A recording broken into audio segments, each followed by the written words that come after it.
Support for this podcast comes from the law firm of Davis Malm. Whether you're a developer, property owner, manager, or commercial tenant, their real estate attorneys know the lay of the land, not just the law. Learn more at davismalm.com. WBUR Podcasts, Boston.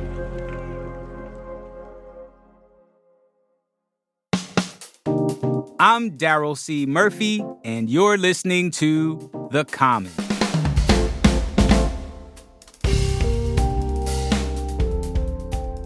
It's that time.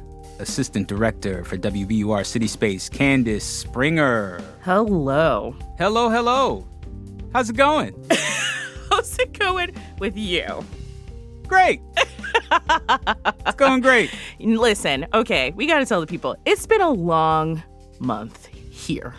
For my astrology folks, Mercury retrograde really hit everybody hard. You drank all the Gatorade. Mm-hmm. But you know, when you're feeling low and you need some joy, you always got to go back to the theater. And I got That's your happy place. It's my happy place. Your happy place is a seat in the theater watching a musical. Amen. And I'm bringing it to everyone because our souls need it. You spread the joy. You've made a convert out of me. Look at that. I sure have. And I'm making a convert out of the whole world by the time I'm done. That's right. What's the first musical you have for us? So the first one is kind of just a really good start because it is your traditional, old-fashioned, like, musical comedy. Mm-hmm. And it's also, like, an essential celebration of musicals themselves. And it's called The Drowsy Chaperone. Hello. How are we today? A little quiet? I'm feeling a little blue myself. You know, a little anxious for no particular reason. It's playing now through May 12th, so people have to hurry a little bit to see this one. There's still a little bit of time, but it's going to be ending soon. And it's being put on by Lyric Stage Company in the South End. And this one's fun. The main character doesn't have a name. Their name is Man in Chair. Man in Chair is our narrator through this musical. And essentially, he's a disheveled, anxiety-ridden Broadway fanatic. Okay. And he's feeling a little lonely and he's feeling a little sad. So he sits down to listen to his favorite musical from 1928, which is called The Drowsy Chaperone. So this is a show within a show. He's breaking the fourth wall with the audience to tell the story of his favorite musical while we listen to the music. And as he's telling the story, all hell breaks loose in the apartment and it becomes a Broadway spectacle where the characters come in, the set transforms. We go from being in a dingy apartment to the set exploding as each musical number and the story continues to evolve and be introduced. Is there any, like, interactive elements, like cast members being in the audience or something like that? That's a good question. I mean, what's fun about this is it was a show that was on Broadway in the early 2000s. And so now that it's here locally, like, our theater companies can interpret it however they want. So maybe there's definitely a lot of sort of interaction between the narrator and the audience, right? Because like, they see each other. The audience and the narrator see each other. But the cast of the musical, as they're performing, they are unaware of what is actually happening. That they're being watched. And there's a twist. And I don't want to reveal it because I want everybody to go see it. But the real story, the real sort of heart, the gut punch happens near the end where, like, you're so immersed in the magic and the fantasy of this guy who's down on his luck telling you about his favorite show, that there's a story, a real story simmering underneath the surface that you will find out about at the end. Make you a little teary. But ultimately, this is all joy.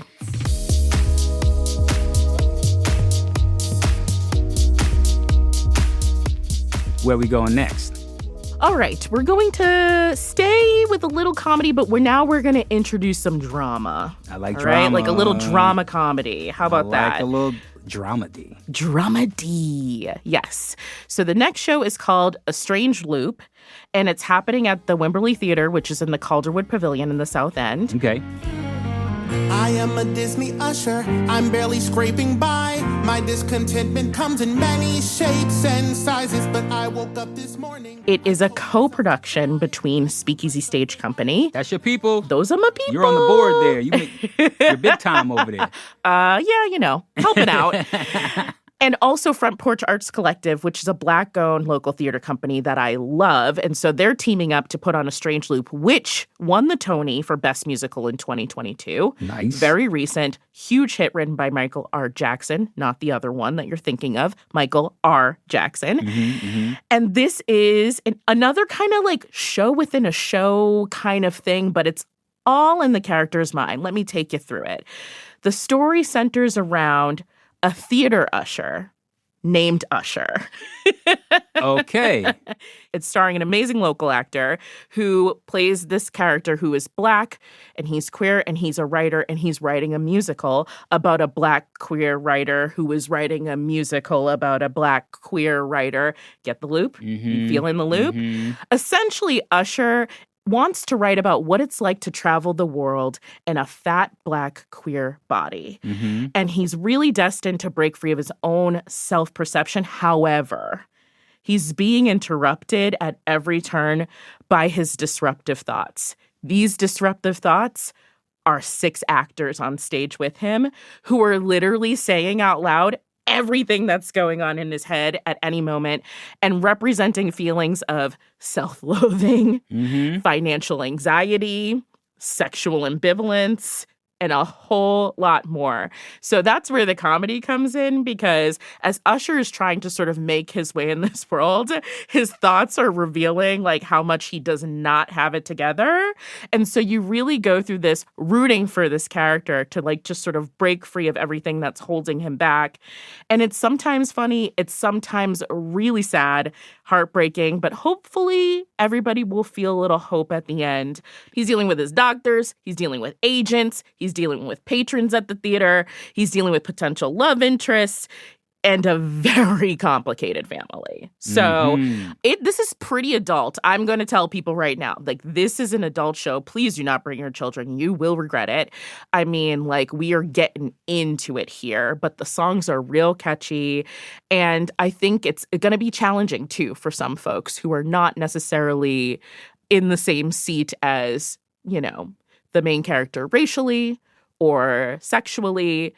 It's messy. It's messy. I like it. Exactly. It's adult. It's messy. Yep. Let's get into Complicated, and it will absolutely inspire some conversations after the show. I mean, after I saw this, we could not stop talking about it and debating it and wrestling with a lot of the issues that are being presented. It's a whirlwind, and I highly recommend you all brave this show and come out and see it because it's really, really thought-provoking.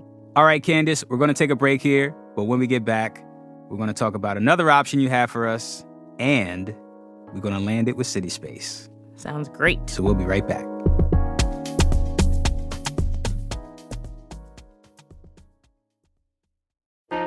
Politics has never been stranger or more online, which is why the politics team at Wired is making a new show, Wired Politics Lab. It's all about how to navigate the endless stream of news and information and what to look out for. Each week on the show, we'll dig into far-right platforms, AI chatbots, influencer campaigns, and so much more. Wired Politics Lab launches Thursday, April 11th. Follow the show wherever you get your podcasts.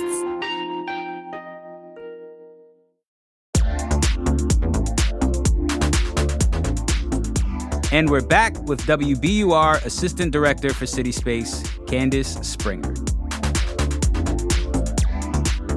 All right, Candice, you gave us 2 solid options for things to do this month.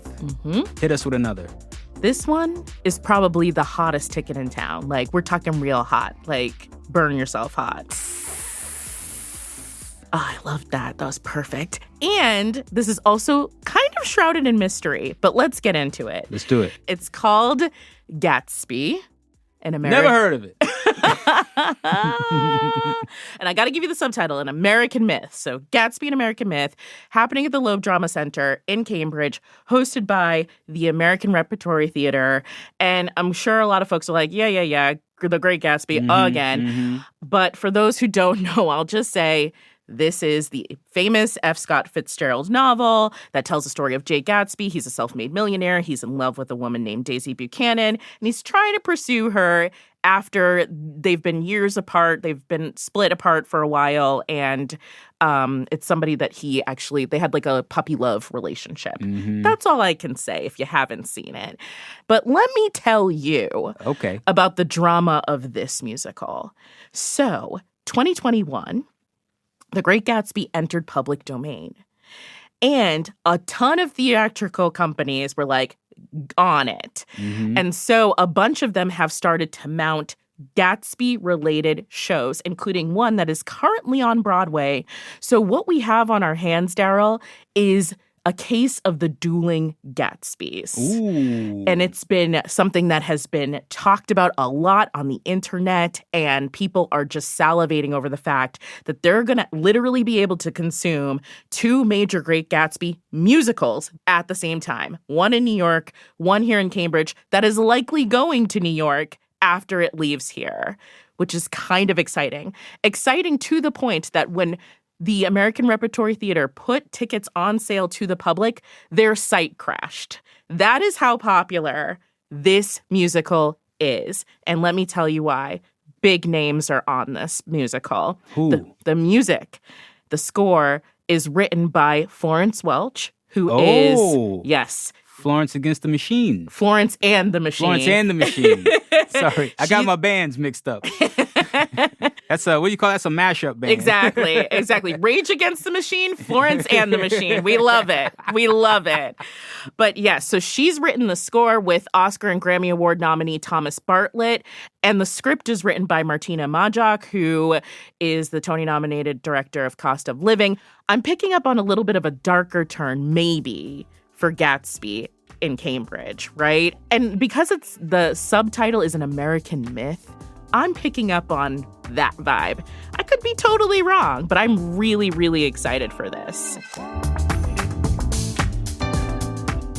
All right, Candice, bring us home. Bring us home. What we got going on at City Space? Let's start with a podcast. How about that? Please. We are really excited that we are hosting Song Exploder. Ooh. I know. Live at City Space. For those who don't know what Song Exploder is, it's a podcast hosted by Hrishikesh Hirway, who basically sits down with one musical artist and they break down a song in its entirety, all the stems, all the roots, and really sort of dissect the song and figure out how it all came together from the artist's mind. Who's the artist? So we have a British folk singer named Fen Lily. So she's going to come. She's going to break down one of her most popular songs, and she's going to perform live at City Space. All right, what else? Well, you have plant babies. Yes, I do. So They're do doing I. great, by the way. Oh my God, you're doing better than me because mine are looking droopy and sad. Yo, you know what I started doing? Banana water. Oh, you told me about this. It's the jam. Daryl has tips and tricks, y'all. You know who else has tips and tricks? Quante Turner. Yep. And, she's been on the podcast before. Quante Turner, who is the owner of Emerald City Plant Shop in Shout Norwood, out to Mass. Emerald City. We love that place. Quante is going to come and do a field trip with us called Plant Night, where she is going to essentially do a Plant 101 clinic. We're going to have stations. She's going to help you save the things that are dying. She's going to basically be able to be your plant guru for the evening and show you how to keep those babies alive. And maybe you need some new babies, so you'll be able to buy some stuff at the event as well. And we'll have the stations to be able to teach you everything from what's the proper drainage to what windows should be these be facing in order to get these things to grow and stay healthy. Well, Candice, thank you so much for being here. It's always a pleasure. Always a pleasure for me, too. And I love all of you. And I'll see you next time. Yes. That's Assistant Director for City Space, Candice Springer. And that's our show for today. Thank you so much for listening to The Common. If you want to get in touch with us, hit us up on Instagram at WBURTheCommon or send us an email at thecommon@wbur.org. And now it is that time for me to let you know that The Common is produced by Caitlin Harrop and Franny Monahan, with help from CCU. It's mixed by Emily Jankowski, Matt Reed, and Paul Vaitkus, and it's edited by Samatha Joshi and Ben Brock Johnson. And our theme music is Me from Hisu. And from the newsroom of WBUR, I'm your host, Daryl C. Murphy. I will talk to you soon.